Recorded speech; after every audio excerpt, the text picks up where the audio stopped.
मोहम्मद यूनुस, बांग्लादेश सरकार, अंतरिम जो सरकार है उसके जो मुखिया फिलहाल बने हुए हैं, इस शख्स पर भरोसा नहीं किया जा सकता। ड्वेल फेस्ड, दोहरा चरित्र का व्यक्ति ये साफ तौर पर नजर आता है और इसका एक ताज़ा उदाहरण सामने आया है। मोदी यूनुस की बैंकॉक में मीटिंग हुई थी, थाईलैंड की राजधानी में, बिम्स्टेक के सम्मेलन में। हाथ जोड़ जोड़ करके बांग्लादेश पीएम मोदी से मिलने की गुहार लगा रहा था, चिट्ठियां लिख रहा था। फॉरेन मिनिस्टर ने चिट्ठियां लिखी थी कि हम भारत से रिश्ता सुधारना चाहते हैं। बांग्लादेश की सरकार की तरफ से चिट्ठी लिखी गई थी कि वो पीएम मोदी मिलने का समय दें, उनसे मिलना चाहते हैं मोहम्मद यूनुस। मुलाकात हुई, आपको हमने सारी खबरें बताई हैं क्या क्या हुआ यहाँ पर। और उस मुलाकात में पीएम मोदी ने जो जो बातें कही थी, चाहे वो हिंदू समेत तमाम अल्पसंख्यकों के खिलाफ हो रही प्रताड़ना का दौर है वो खत्म होना चाहिए, ये भी बात रखी थी सामने। और ये भी बताया था कि भारत वहाँ पर एक लोकतांत्रिक और समावेशी सरकार जल्द से जल्द स्थापित हो ये चाहता है, मतलब कि चुनाव हो। हाँ, ये मुद्दा उठा था शेख हसीना के प्रत्यर्पण का मुद्दा। जो शेख हसीना इस वक्त भारत में हैं, जिनका तख्तापलट किया गया था 5 अगस्त 2024 को डीप स्टेट की ताकतों ने। इन्हीं लोगों, मोहम्मद यूनुस जैसे लोग उसके पीछे थे किरदार, वो मुद्दा जरूर उठाया था और भारत ने इस पर कोई जवाब नहीं दिया था। और क्या बात हुई इसका खुलासा नहीं किया गया था। ये सारी बातें कही गई थी। भारत के विदेश सचिव विक्रम मिस्री ने खुद आकर के प्रेस में आधिकारिक तौर पर कहा था। लेकिन अब बांग्लादेश का दोहरा चरित्र देखिए कि ठीक इसके उलट वहां पर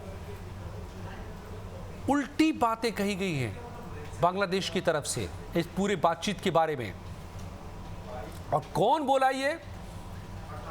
यूनुस, मोहम्मद यूनुस के जो प्रेस सचिव हैं, उन्होंने ये दावे किए हैं। तमाम दावे भ्रामक है।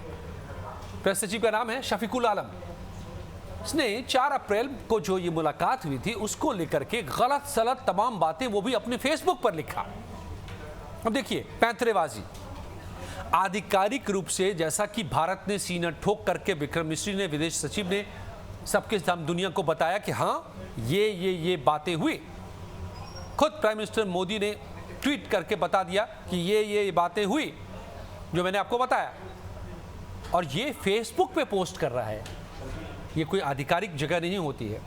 और वहां पे लिख रहा है क्या कि बैठक में पीएम मोदी ने शेख हसीना के प्रत्यर्पण को लेकर के सकारात्मक संदेश दिए हैं। झूठ, ऐसी कोई बात नहीं कही गई है। सकारात्मक संकेत दिए, क्या हम तुमको देने वाला है। भारत तो बोल चुका है कि पहले चुनी हुई सरकार तो आए तो बात करेंगे कुछ भी। अभी सरकार कहाँ है बांग्लादेश में? इंडियन आर्मी की चीफ ने यह बात कही थी ठोक करके कि सरकार तो हो पहले वहां, अभी तो सरकार ही नहीं है। और पीएम ने कहा कि पहले सरकार तो बनाओ, चुनाव तो करवाओ, लोकतंत्र तो वापस लाओ, जमे बैठे हो वहां पर। तो उसको क्या कह रहा है कि सकारात्मक संकेत, फेसबुक पे लिखा, बाद में उसको डिलीट भी कर दिया। इतनी ये हैसियत है कि फेसबुक पे गलत सलत बातें लिख करके विदेश, मतलब अब सोचिए कि प्राइम मिनिस्टर जैसे हुआ यहाँ भारत के हुए, उस हैसियत के हैं इस वक्त मोहम्मद यूनुस वहाँ पर। हालांकि बिल्कुल दोनों में कोई तुलना इसलिए नहीं है कि भारत के नागरिकों ने, लोगों ने चुन करके प्राइम मिनिस्टर को बिठाया हमने, लेकिन वहाँ अवैध सरकार आप कह सकते हैं, कोई चुनाव नहीं हुआ है। यह अंतरिम सरकार है, इंटरिम गवर्नमेंट है। थोड़ी दिनों की उस केओस में जो वहाँ पर हालात पैदा हुए थे उसको व्यवस्थित करके फिर से चुनाव कराने के लिए, लेकिन जमे बैठे हैं ये लोग। खैर, तो उसके प्रेस सचिव शफीकुल आलम ने ये बातें कही है, अपने फेसबुक पोस्ट में दावा किया कि पीएम मोदी ने शेख हसीना के प्रत्यर्पण को लेकर के सकारात्मक संकेत दिए हैं। झूठी बात। पोस्ट में दूसरी बात क्या कहा कि पीएम मोदी ने कथित तौर पर शेख हसीना के यूनुस के प्रति निरादरपूर्ण व्यवहार का भी जिक्र किया। पीएम मोदी ने, देखो झूठा को, पीएम मोदी ने ये पोस्ट बताता है कि पीएम मोदी कहने जा रहे हैं इसको, मोहम्मद यूनुस को, कि हो शेख हसीना ने आपके साथ अच्छा सलूक नहीं किया है। मतलब सपना देख रहा है क्या? और ऐसा था तो प्रेस कॉन्फ्रेंस करके बोल देते, और ऐसा ही था तो फेसबुक पे ही अगर डरते डरते लिखे तो उसको डिलीट क्यों कर दिया भाई? सच बोल रहे थे तो सच को क्या आँच? नहीं, डिलीट भी कर दिया। लेकिन कैसी कैसी बातें लिखी थी देखिए, कि यूनुस के प्रति निरादरपूर्ण व्यवहार का भी जिक्र किया। ये वो दावा कर रहा है शफीकुल आलम, मोहम्मद यूनुस का प्रेस सचिव, कि पीएम मोदी ने कहा मोहम्मद यूनुस को कि शेख हसीना के यूनुस के प्रति निरादरपूर्ण व्यवहार का जिक्र किया। बाद में इसको डिलीट भी कर दिया। अब ये बातें, ये झूठी बातें प्रोपेगेंडा करने वाला शख्स, भारत ने शेख हसीना को सीना ठोक करके भारत में शरण दे रखा है। कर लो जो करना है। और वो भारत के प्रधानमंत्री जाकर तुमको बोलेंगे कि तुम को वो गलत कर रही है शेख हसीना, आपको आपके साथ उनका सलूक अच्छा नहीं है, हैं? और ये बात तुम लिख करके फिर डिलीट करते हो। तो अब जो मैंने शुरू में कहा कि ये शख्स भरोसे के लायक नहीं है, अब इसका दूसरा एग्जाम्पल मैं देता हूं। तो ये झूठ सारे बताए मैंने आपको, जबकि सच ये है कि प्राइम मिनिस्टर मोदी ने खरी खरी दो टूक चेतावनी के लहजे में कह दिया था। ये बात प्रेस कॉन्फ्रेंस में विदेश सचिव ने भी कही कि देखो, चुनाव कराओ, लोकतांत्रिक सरकार बनाओ, हिंदू समेत तमाम अल्पसंख्यकों के खिलाफ जो वहां पर बांग्लादेश में प्रताड़ना और हिंसा का दौर चल रहा है उसको बंद करो, ये तुम्हारा काम है। गवर्नमेंट में बने बैठे हो, सरकार बने बैठे हो, तो इस पर काबू करो। ये बातें सारी कही। और उसको लगता है कि जब भारतीय विदेश सचिव ने ये सारी बातें कही तो थू थू, या हो सकता है कि जो वहां पर डीप स्टेट वाले हैं या फिर जो वहां बैठे हैं वो कट्टरपंथी ताकतें, वो आकर के गला गर्दन दबाते हो, जिन्होंने हालांकि खुद ही ये उसका हिस्सा है। तो फिर ये इस तरह की पैंतरेबाजी की कुछ देर के लिए एक मैसेजिंग कर दो, फेसबुक पे पोस्ट डाल दो, फिर उसको डिलीट कर दो, आधिकारिक रूप से कुछ कहो नहीं, दाएं बाएं से मतलब फेसबुक पे डाल करके और डिलीट करके कि नहीं नहीं ऐसी बातें हुई। मतलब किसको बना रहा है? खुद को, बांग्लादेश के लोगों को, उन डीप स्टेट वालों को, कट्टरपंथियों को, किसको? भारत को तो बना नहीं सकता। अब दूसरी बात देखिए कि इसके पीछे इसकी जो मंशा कैसी है मोहम्मद यूनुस की, वो देखिए। पाकिस्तान में, बांग्लादेश में पाकिस्तान और चीन को भारत के बॉर्डर पर कैसे उतार दिया है, इस मुलाकात के बाद का डेवलपमेंट बता रहा हूं मैं, लेटेस्ट। और ये भारत के लिए खतरनाक बनने की कोशिश कर रहा है। ये आज, कल और आज के डेवलपमेंट बता रहा हूं मैं, कि बांग्लादेश ने भारत के कोलकाता से महज 200 किलोमीटर दूर मोंगला पोर्ट है, उसके विस्तार की जिम्मेदारी चीन को दे दी। अभी हाल में क्या था, बीजिंग मोहम्मद यूनुस गए थे और इस डील पर मोहर लगी थी। अब उसको डेवलपमेंट के लिए $400 मिलियन, करीब 3,300 करोड़ रुपए चीन ने देने का वादा किया है। यही पोर्ट डेवलप करके, एयरपोर्ट डेवलप करके श्रीलंका में कर्ज के जाल में ऐसा फंसाया कि फिर भारत ने उसको उबारा। और अब जब भारत के प्रधानमंत्री गए थे श्रीलंका, आपने देखा होगा, तो आज तक दुनिया के किसी नेता को जो सम्मान नहीं दिया गया वो भारत को दिया गया। इंडिपेंडेंस स्क्वायर में दिशा नाइके ने भारत के प्राइम मिनिस्टर को गार्ड ऑफ ऑनर दिया, जो आज तक श्रीलंका ने किसी राष्ट्राध्यक्ष को नहीं दिया था। वहीं जो 10 साल से चीन के गोद में बैठा था श्रीलंका, अब अकल आई जब भारत ने जब बचाया डूबते श्रीलंका को चीन के कर्ज के जाल से बाहर निकाल के, तो यही भारत खड़ा हुआ। और आज अब भारत के साथ खुलकर कहा दिशा नाइके ने कि किसी भी सूरत में श्रीलंका की ज़मीन को भारत के खिलाफ इस्तेमाल नहीं होने देंगे।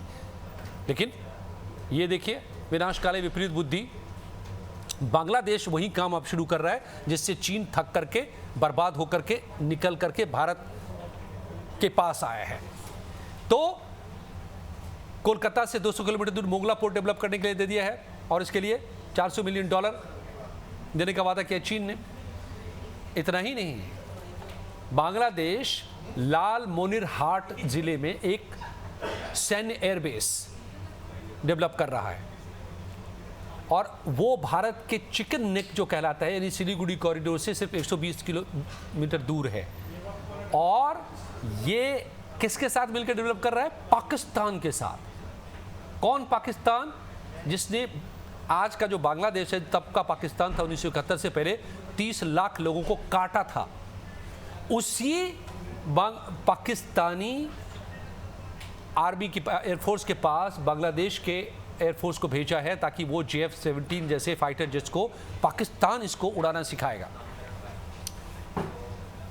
एक फिल्म आई है, आप देख लीजिएगा, स्काई फोर्स, और ऐसी कई फिल्में आ चुकी हैं कि पाकिस्तान ने जब 1971 में इसी बांग्लादेश को लेकर के जब भारत ने सारी तैयारी कर ली थी तो पाकिस्तान ने को भारत पर हमला कर दिया था, और उसके बाद जो भारत ने जवाबी हमला कर दिया तो एक ही हमले में पाकिस्तान ने सरेंडर कर दिया था। जब सरगुदा में जाकर के पाकिस्तान के अंदर डीप में जाकर और सारे उसके जो स्टार फाइटर्स थे अमेरिका से आए हुए, दहेज में मिले हुए मुफ्त में, उसको उड़ा दिया था 12 में से 11 को। उस पाकिस्तान से बांग्लादेश ट्रेनिंग लेगा फाइटर जेट उड़ाने की, और चिकन नेक कॉरिडोर के पास में ये बनाएगा एयरफोर्स। मतलब आप ये समझ लीजिए कि ये वैसी ही बात हम कह सकते हैं, मैंने इससे मंशा तो जाहिर हो जाती है, लेकिन होगा क्या इससे, भारत का क्या बिगाड़ लेगा ये बांग्लादेश और ये मोहम्मद यूनुस जो पाले हुए हैं ख्वाब, जैसे पाकिस्तान में पाले हुए, पाकिस्तान ख्वाब पाले हुए दशकों से कि भारत को तबाह कर देंगे, गजवाए हिंद कर लेंगे, यहाँ पर उमंग करवा देंगे। अभी भी आज भी NIA एक खबर आई थी कि चार्जशीट में बताया गया है NIA के कि पाकिस्तान की शाह पर राजस्थान के कई जगहों पर पूरे भारत को इस्लामिक राष्ट्र बनाने के लिए योगा कैंप खोल करके वहां पर आतंकी ट्रेनिंग चल रही थी। इस तरह की खबर आई है, NIA ने सबका पर्दाफाश किया। तो ये इस ख्वाब में पाकिस्तान जी रहा था आज़ादी के बाद से आज तक। अब लगता है कि बांग्लादेश को उसी राह पर ले जाने के लिए ये मोहम्मद यूनुस यही सब काम करने की कोशिश कर रहा है, पाकिस्तान से मिल करके और चीन के गोद में बैठ करके। और जो PM मोदी और मोहम्मद यूनुस के बीच बात हुई, उसको झूठ भ्रामक बना करके पेश करके। तो अब इसका भारत, अब हाथी को अगर 4 मच्छर काट लेंगे, मैं कहूं तो क्या हो जाएगा? भारत हाथी है बांग्लादेश के लिए। एक पैर अगर डाल दिया बांग्लादेश पे तो बांग्लादेश का नामो निशान मिट जाएगा। पैदा किया है बांग्लादेश को भारत ने, दुनिया का सबसे बड़ा आर्मी सरेंडर करवाया था उसी पाकिस्तान से भारत ने, उसी बांग्लादेश की धरती पर। तो और बात छोड़िए ना, 1.4 बिलियन 140 करोड़ और 8 करोड़ की आबादी की तुलना है, जिसके पास एयरफोर्स तक नहीं है अभी भी। तो कर तो कुछ नहीं पाएगा, इस सबसे कुछ नहीं होना है। कर ले जितना, जो बेस बनाना है, जो पोर्ट डेवलप करवाना है।